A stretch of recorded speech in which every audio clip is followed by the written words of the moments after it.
Hi, welcome to this episode of Founder's Journey. And today we have Scott Shou from Bulwark Marketing. How are you, Scott? Doing great, Jeff. Welcome to the show. So, Scott and I met a couple of weeks ago when I went down to attend Lead Gen World in Florida, in Hollywood, Florida. And while I was chatting with our buddy Sean Fallon, Scott walked past by us, and Sean was like, "Hey, Scott, you got me Jeff Shee," and Jeff Shee meets Scott, and he's like an OG in the industry.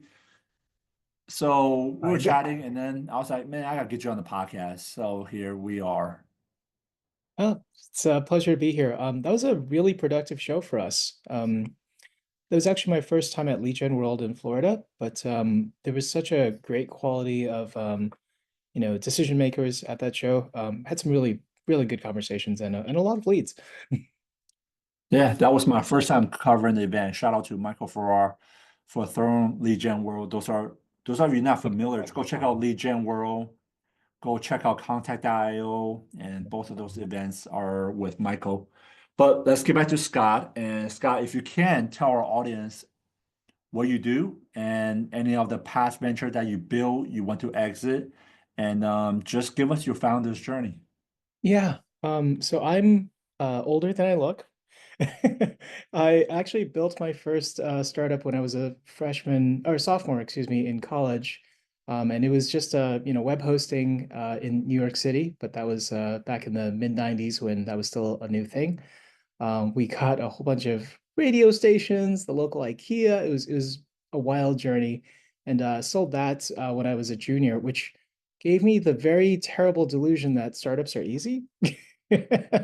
Um, and then I built a second business. You went a little too fast. You got to tell us the exit numbers, right? Like how much cost you to build that as a sophomore? What did the exit look like? Did you have Sure. any employees? But let's go into it.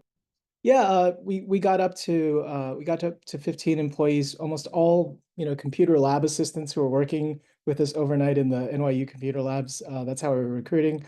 And but those guys know how to keep up systems. A lot of them were comp sci majors, right? And they were cheap labor, which helps. And we got to a 10 and change million exits, which for us at that time was amazing. For the acquiring ESP, it was just a roll up of another book of business, right? But that was my first experience in startup land. That was your first experience, and there's a couple more I'm sure you're gonna get into. But let's walk through the background, right? You're in Yeah, please. school. You're in school, and what percentage of your time were you spending on school? And then what percentage of your time would you say, "Hey, I have this exit I can build," Yeah. and then like who's your mentor? How'd you negotiate deals? How'd you find the buyers? Let's go into all of that. Sure. Yeah. So my mentor was a gentleman who himself was just a senior at Columbia University in comp sci, and he was doing a lot with the early internet at that time, right? So there really wasn't as much. I think Netscape was just starting to be a thing, right? So this is very early. But in terms of my schooling and so on, I was an English major, whatever that means. So I could align my classes to be like 9.5 hours nonstop back-to-back classes on Tuesdays and Thursdays, and I would work the rest of the week on the business. And it was about 60 hours a week of work, so I wasn't sleeping much. But you can do that when you're young. I don't think I can do that right now. But that was my first, my first nose to the grindstone kind of startup. And on the exit, the 10 million plus exit, Hmm. how'd you set up your corporation? Was it C Corp? Was it LLC at the time? Yeah, originally it was an S corp. It was easy to flip that over to a C corp. The acquirer really helped us through all that because they were just very interested in bringing in that book of business. They were very surprised that a lot of the accounts they were chasing was being taken by this like little no-name thing out of downtown. Um, and we just got to know each other because we started renting one of their T3s for for additional bandwidth, right? So in infrastructure business is a lot easier in the sense that you all kind of know each other and you're already kind of codependent, right? So it's a little different than, say, building software SaaS or building lead gen, right? Where the industry is more inclined to hold their cards closer to the vest and they don't necessarily you know, you don't necessarily buy traffic from all of your competitors, right? It's not really interrelated in quite the same way. So Did you have investors or was that all bootstrap yours? that was all bootstrapped. I actually did not Wow. have any investors until very recently, like 10 years ago when I started working at an incubator out of uh, Cambridge, Massachusetts, that built a bunch of lead gens.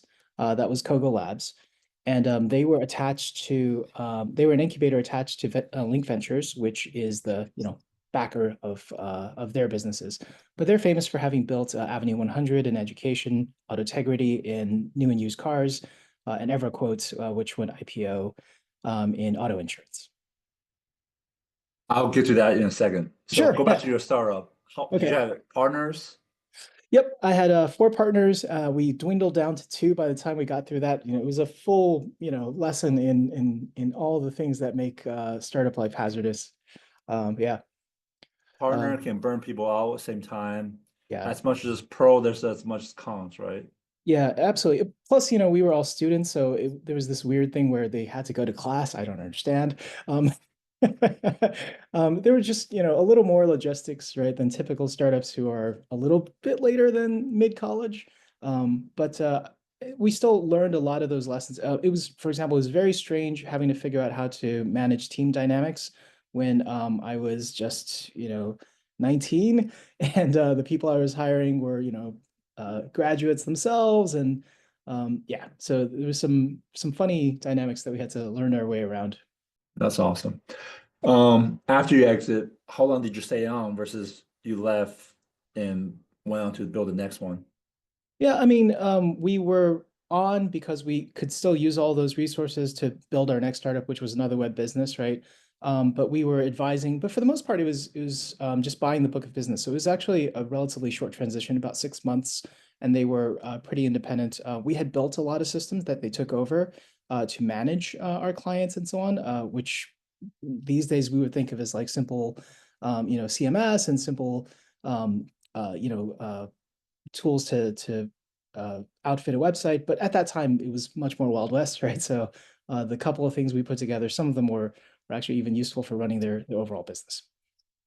Okay. And then now your next venture. How did that start? Well, I mean, so I've built 13 ventures since then. So there's a lot. I'm not We going to got get to time. all of them, I This think. is a Yeah. long form podcast. I love it. Well, the next venture was a content management system for car dealers. So we were very focused on one type of customer that we knew very well from before, who there seemed to be a lot of them. There's like 24,000 car dealerships in the US. All of them are independent businesses, right? They're separate from the manufacturers. And so they have their own budgets, they have their own problems.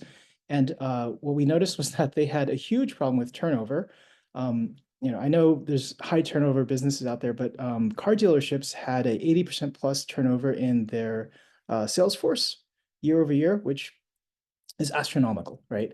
And so for the managers, it was extremely difficult to keep a consistent messaging, consistent experience for their users, and especially because at this time, again, late 90s by now, right? They were just starting to get into online marketing, and so giving it to your normal car dealer was a problem because you didn't expect him to survive the whole year, right? And giving it to a veteran car salesman was a problem because he wouldn't make the same numbers, right? And none of them wanted that deal. So they were bringing in a new generation of people just to manage their internet relationships. But those people didn't usually know how to build a website. They didn't know how to connect those online properties to all of their internal systems like inventory, key management, all their things that keep the dealership running. So we built a very early version of that kind of technology. We What had was it called? that was a business called AutoSync. Yeah, and we spent a lot of time understanding that problem, and that was when I really fell in love with product management and just the business of getting to know a particular use case super well, figure out all the weird things that'll happen on the side when a car dealer does turn over that often, right? How do you hand over the conversations from that person to the next person who inherits it, right? How do you split it apart so that every conversation could be assigned with the client, right, to a new salesperson who's going to inherit, right? So there were a bunch of like interesting, really low level things that we had to learn as part of doing that. And again, this was junior year, so still in college. Yeah, And what's the fate of that venture? yeah, that ended up getting picked up by Honda of America, Honda Motors of America, as a part of their internal certification qualification process. This is a tool, gosh, it's like 2001, which was the exit there, but that was a very long time ago. How successful was the exit? It was not bad. That one was about 40 million total, and we split that two ways between two founders. That's incredible. So you're still in college? Have you dropped out at this point? You're still in college? I mean, I had some like makeup courses. It dragged on to just like a little bit more than 4 years, right? But yeah, I wrapped up college at the time that we did the exit. I have had 13, 14 business myself, but not at the scale of some of your exits, nowhere near. And Well, I'm only everything after impressed. that And was we a only had two failure, though. conversations. But that was when the fairy tale kind of ended, right? I think that was about 2001. That's when the bubble popped, right? And reality of other businesses was much harder. I spent a lot of time as kind of a um, somewhat of a angel investor and but also working on the businesses, right? I insisted on always being involved so that I could know what I'm getting myself into. And I learned a lot of the challenges that we had were very common, of course.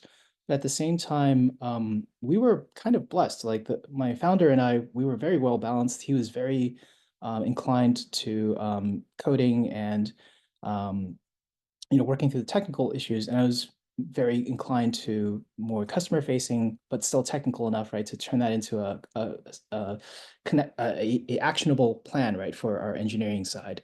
And that is not always out there, right, Yeah. with somebody starting a new business. So So who's your founder you were mentioning? Is that like one of your business partner over the years? yeah, that was my college mate and my friend Greg Narain. He was the co-founder there. Yeah. So after two exits, you started maybe taking a backseat and then become an angel investor. And that's another entity that you put up yourself. Did you base on VC thesis, PE thesis? Thank you for watching this video. Now a quick message from our sponsor, Mav. Thanks, Jeff. I want to let you all in on a secret that top producing agencies don't want you to know about. If you're in P&C insurance, you know firsthand how much you're getting squeezed by your call center. It's becoming less predictable and less economically profitable to scale. But here's the thing. The top producing agencies making over $100 million are not running their leads through a human-based call center.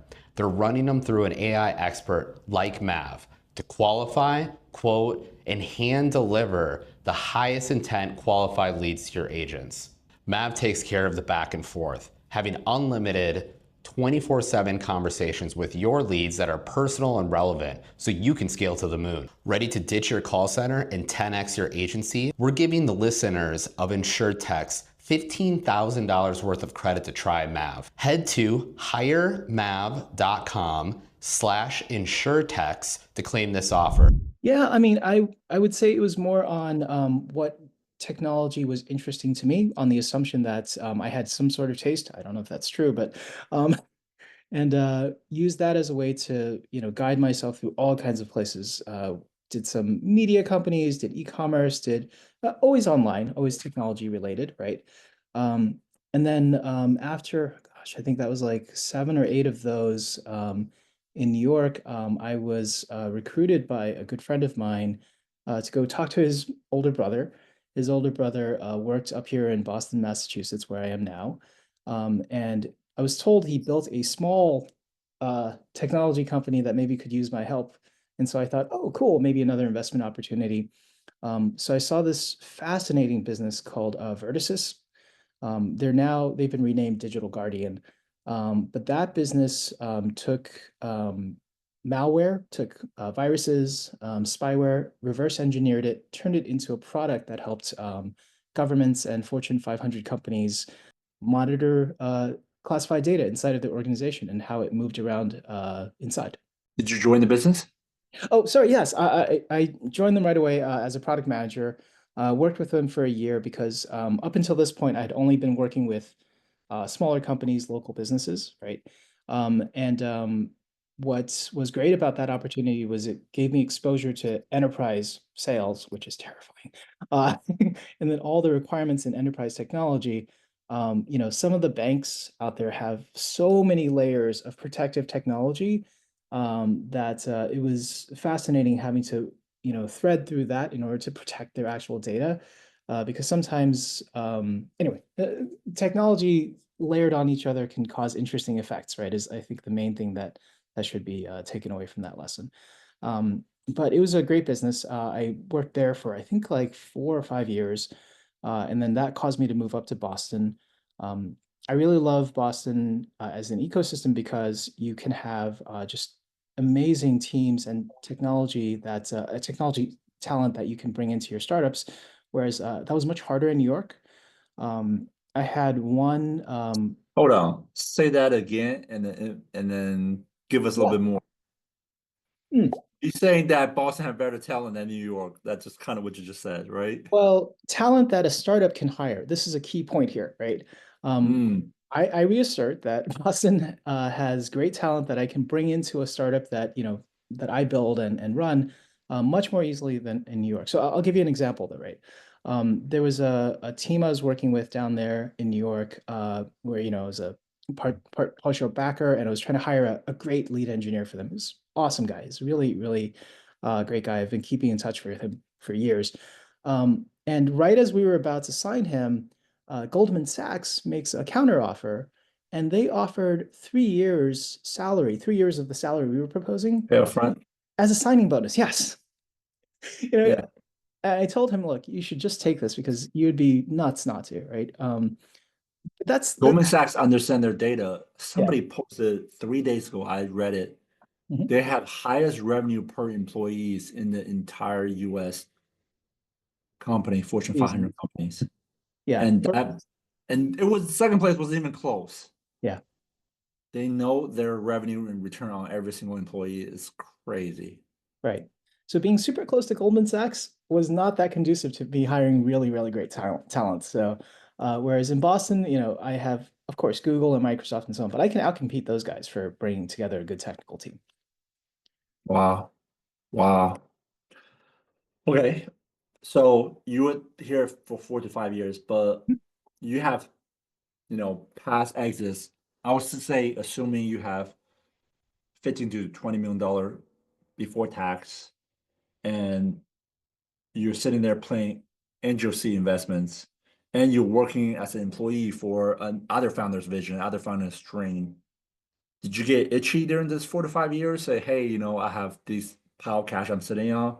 I can bootstrap myself into whatever I do, and then I can get VC to come back me. I mean, what was that mindset period like for the 4 to 5 years that you're no longer leading the ship, that you're on someone else's ship?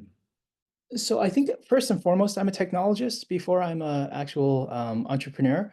And what that means is Interesting. that with a sufficiently bright light bulb of technology, right, I can be drawn to that fire and held there and be very interested for a long time.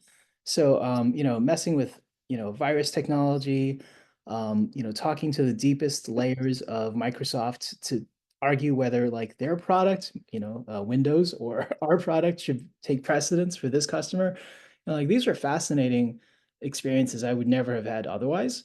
And so I looked at that as a completely satisfactory trade, right, for the control.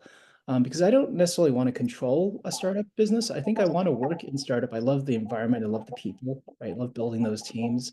You don't And love the stress, huh? the stress I can do without. I'm fully embraced in the stress right now, right, with the new startup. But yeah, it's but the best part for me is absolutely the technology and the startup culture, right? I think those are really important things for me. Go back for a second. When you're sitting on your second exit and think about your next play before you find this product management role for this Mm. tech company, Mhm. when you were sitting there cutting the checks, did it not get your juice flowing by cutting checks and working with the founders? I would say honestly no, and maybe this is also some of the frustration that like I've listened to a lot of VC podcasts, right, and investment podcasts. I think this is part of the frustration they have is that if you have some idea, some thesis on how a business should be run, if you have a strong inclination for how things should go, but you're on the outside, right? I mean, I wasn't in charge. I couldn't do product direction. You know, I can give feedback, of course, right? But they don't have to take it, right? So and maybe I wasn't very good at choosing the investments, right? Because none of those tech investments really panned out in any spectacular way, like broke even at best, right? So, you know, I think it's taught me like that's a very difficult role, right? And I respect the investment side so much for still taking the risk, even though they have that experience every single time, right? I only had a half dozen experiences. Yeah, but I mean, I can appreciate both sides, but it's better to be in control. I would argue product management in some ways is being more in control, even though you don't run the company, you're affecting the technology direction, working with the clients, right? You're having a lot more of a central role. That's kind of why I liked it as a, you know, as a placeholder, right? That plus a really interesting technology offering held my attention and again got me to move from New York to Boston. Outside of building a team in Boston, what else is better about Boston than New York? Not much. What did you miss about New York the minute you move up to Boston? You're like, Oh what I God, the food, the culture, the pretty food. much everything else, right? So luckily it's a short train ride. And Boston has great restaurants. It's in a place called Providence. So yeah, but startups are my life, right? This is the thing that I am most interested in. So it makes the most sense for me to be close to what is most conducive to what makes me happy, right? So Makes sense. All right. So now you're 4 or 5 year into this product yep. management role. What's next?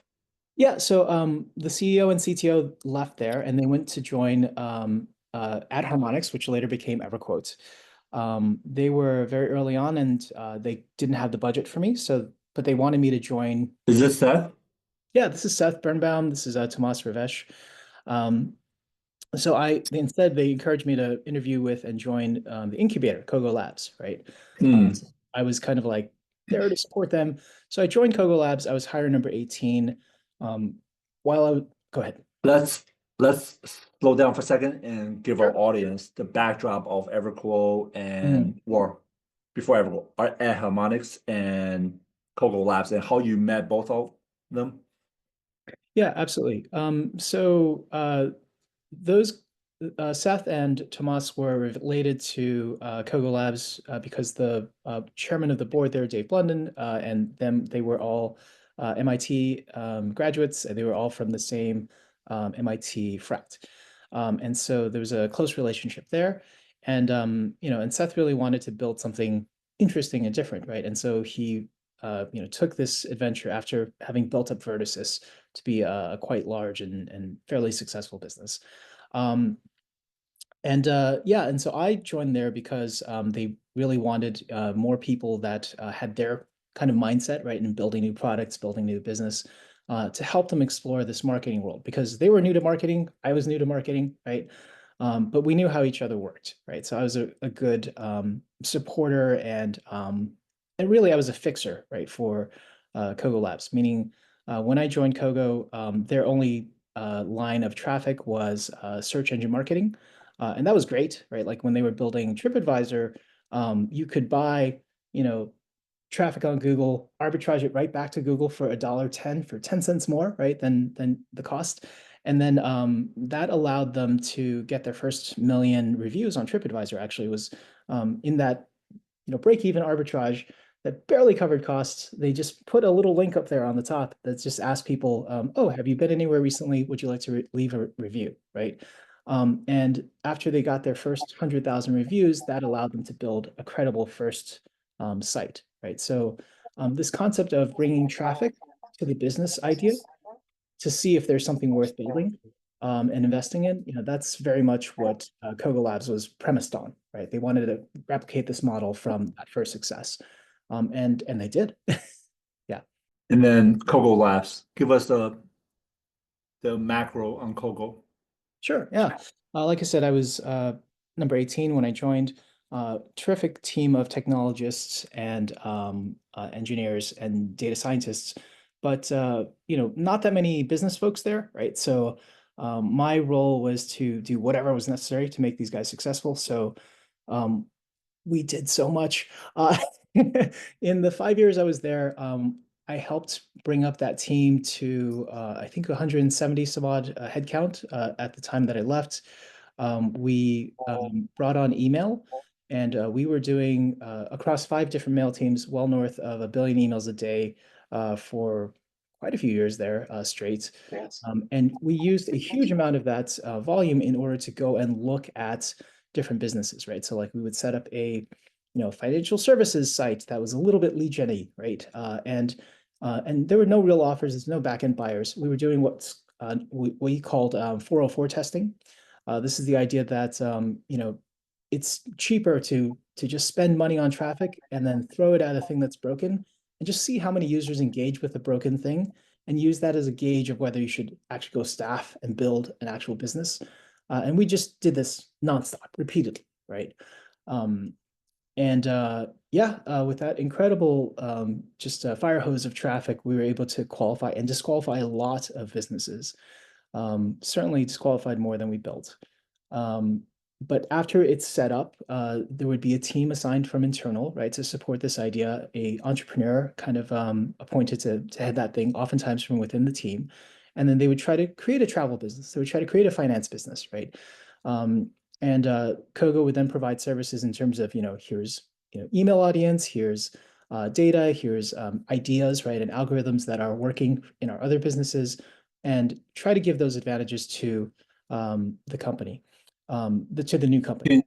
Can you explain the Kogo business model to the audience? Not well, because it's not a usual business. I would say that Kogo is really kind of a passion project for Dave Blunden, right? Dave, Would you say basically it's VC and incubation plus VC combined together with yeah, and then you just take a bigger cut because you have tech people, you have audience, you have process, you have SOPs all built together. Is basically it's like launching a bunch of startup to repeat the Evercore process on steroid. yes, I think you've got it really well, right? Because it's not just the money and the backing of a VC. It's not just the company, right, that a incubator usually provides you. The services included actual marketing specific things, right, that were for marketing, for lead gen, right? We had a huge amount of brain power working on quality models to understand what is it that constitutes a good lead. And then very importantly, when there's not a good lead, we had a bunch of teams internally that were specialized in turning that disqualified lead into other revenue, right? We never looked at, say, auto insurance as the sole thing that should be making money. We always looked at it as like the user who comes into the flow at the beginning, at the top of the funnel. That is the thing that should make money. Now, our theme is auto insurance, yes, admittedly, right? And if we made more money on auto insurance, perfect. Love that, right? But every step along the way should be recouping the cost of acquisition because that funds more experimentation, that funds more likelihood of success, right? I think not to criticize, but I think the thing that a lot of marketers and lead generators miss is this idea that your audience, your prospects that come in, they are a perfect ideal customer for somebody else as well, right? And if you don't take advantage of that dynamic, and if you don't, generate some revenue off of that, somebody else will. I promise you, Google is going to use your Chrome browser data and put that person into an anonymized group and suggest it as a targetable person for somebody in a Google Ads purchase, right? It's absolutely going to happen. So do you beat them to the punch and do you collect the margin, or do you just focus on auto insurance, right? Or your primary sale, right? Those are some of like the big lessons I learned coming out of Kogo. Employee number 18 got up to 170 plus employees at Kogo. What are some of those days like trying to figure out the next business model? Oh, it was a very interesting ecosystem and culture, right? A lot of folks were, I think our median age was about 24, right? A lot of graduates Yeah. out of Ivy You League. guys have a basically, actually, you know what? If I had to, if I had to explain this to the audience, it's probably a cross between VC back access, cohort lab support, and your business model is Capital Factory. Yes, Capital If Factor you're is a great familiar one. with Capital Factory in Texas, I mean, they just want to be a startup machine and Right. and you'll see as many opportunities that they can because they know they're playing with a number of 2%, right? 2% VC funded business succeed, and you just gotta have a very big succeeding level. Right.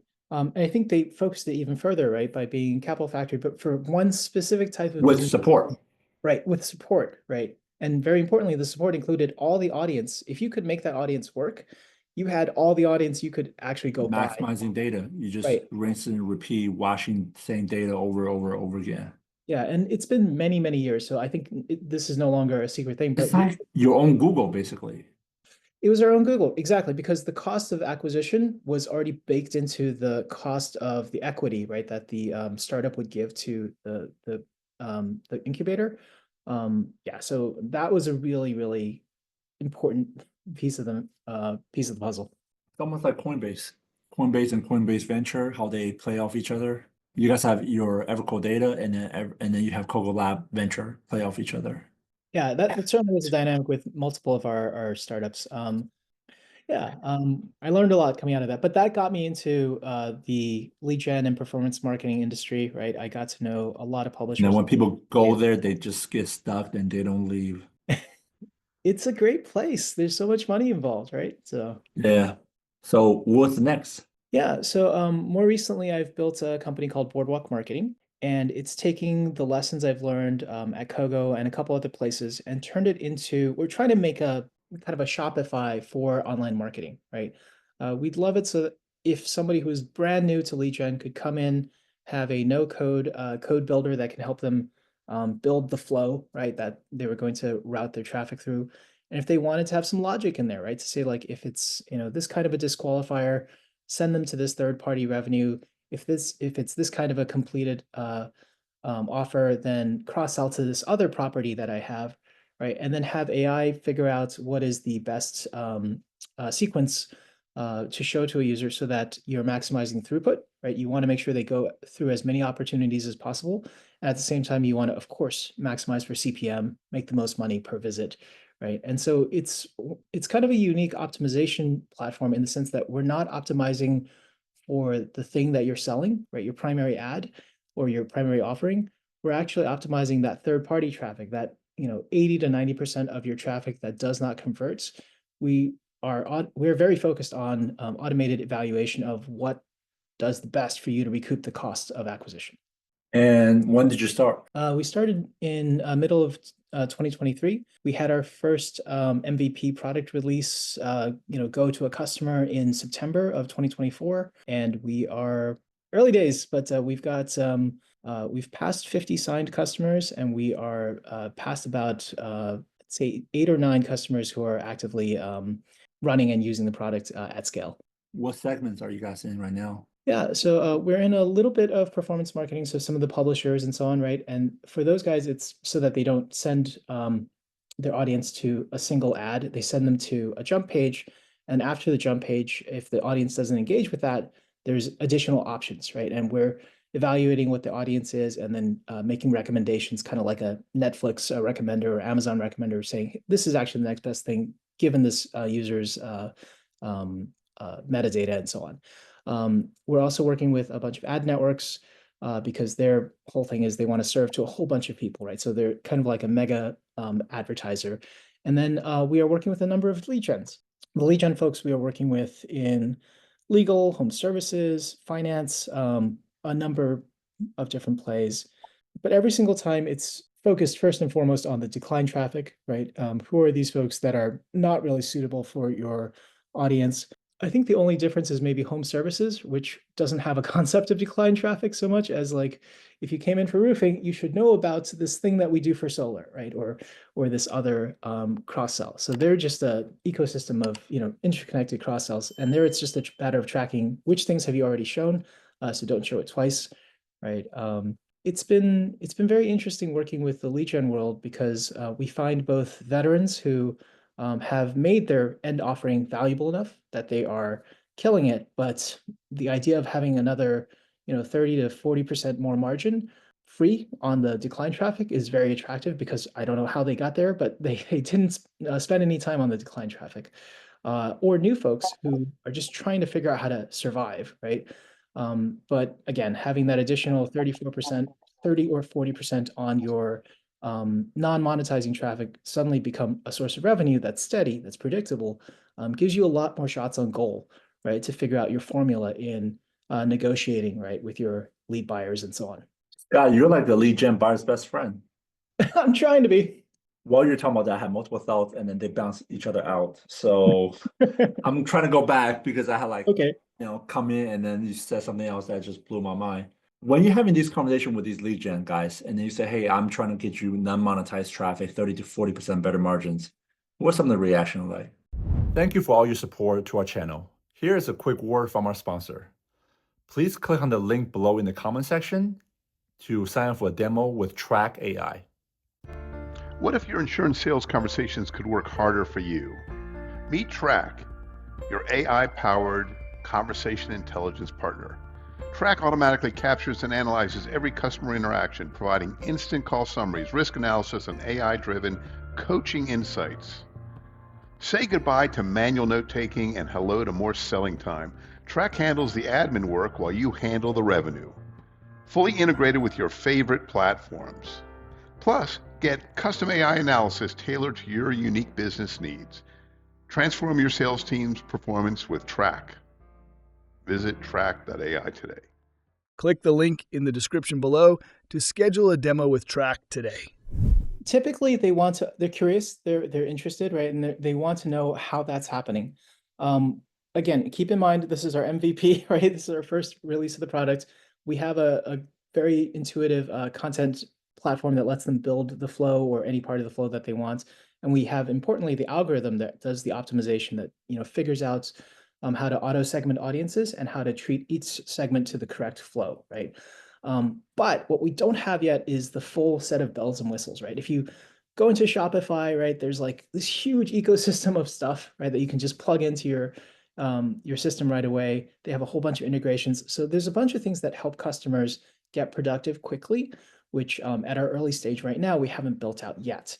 But there's a very clear roadmap that we should do that because there's customer demand, and we're using that right now to help us prioritize where to focus our efforts. But at the same time, there's just more folks, right, beyond lead generation and performance marketing. I don't see why all marketers wouldn't like the idea of doing something right with their non-monetizing visitors. What space do you play in? Is it auto lead gen? Is property lead gen? Is when you talk about non-monetized area, we're talking about solar, home service. Yeah, like I said, home services, legal, various kinds of health, like clinical trials and so on, a whole bunch of different kinds of finance, both subprime and prime finance. It's just a matter of time, I think, right, before we get into pretty much every corner of lead gen verticals, because as long as there's a concept of non-monetizing users, right, or a need to cross-sell to something else and needing to evaluate. So for example, home services, there's not really a decline type of traffic, but the question is, should I show roofing or should I show HVAC next, right? You have a whole bunch of different options that you could put in front of the user. And there are subtle little things that change with your audience that you could either have, an army of people monitor all day long, or you could have the system figure out for you, right? Like I said, almost all the tools, all the software, all the training out there tells you to sell home services, but it doesn't necessarily tell you how to sell, the next thing to cross-sell, right? To figure out what is the appropriate next thing. This is not really what's out there. See, we'll have an interesting conversation offline for sure. Sure, yeah, if you want. Okay. We're still going through Scott's story. Oh, okay. And you are in your launch, you're in your MVP now. And right. I'm assuming all this is still bootstrapping, right?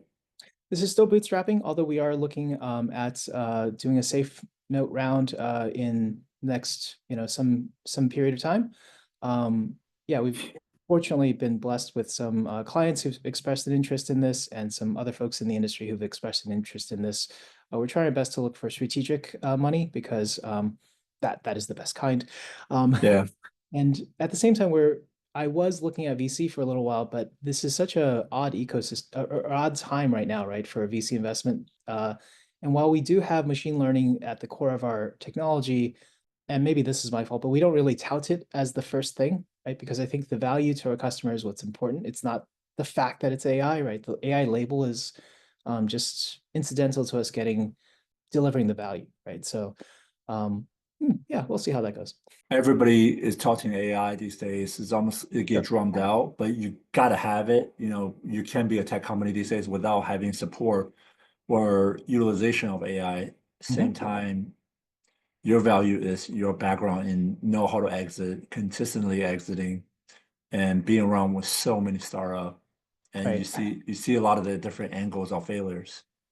And don't get me wrong, like we have AI in our, of course, algorithm. We have AI as a huge part of our roadmap, right? To make all of this as self-serve as possible. I'm kind of inspired by, I keep mentioning Shopify, but I'm kind of inspired by their story because I was reading that early on when they were going to VCs. At that time, there were 45,000 some odd retailers that were the right size to use Shopify. And now there's beyond 13 million, right? And it's about creating a tool set that makes it so simple that not only can you elevate the 49,000, but you can also go create an entirely new marketplace because everybody loves an opportunity to make money. But if you make it accessible, right, now you create your marketplace beyond just like the existing one, right? And that expansion is something that I think we can do for online marketing. A lot of questions flowing in my head right now. Take your time. If we come back in a year, Yeah. or even end of this year, right? We're already in 2025. So end of this year, Fair. Yeah.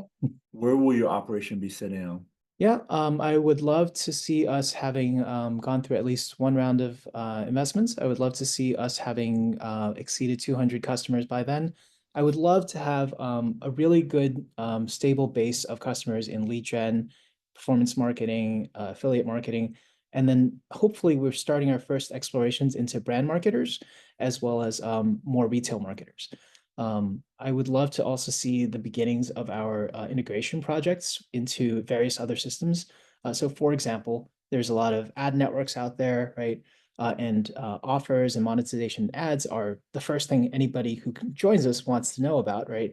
So I'd love to have integrations into a bunch of existing systems so that it's very plug and play for customers to try some ads from CJ and try some ads from some particular ad network, right? And without having to like go separately to every single system. So that's part of the vision that I would love to see some real progress on by the end of this year. What about personal goals? Anything you do on personal side you have goals on? Investments, are you still playing the investment world or no? I've just done like a bunch of goofy weird things with like I did a whole bunch of EFTs back when they were like still new. Messed around with a little bit with crypto, which is its own weird thing, although it's doing nicely now. But I haven't really done as much investment into separate companies in the same way, just because I don't feel comfortable doing an investment where I don't have the time to go really dig into the business and really, kind of like be first person witness, right, to what they're doing.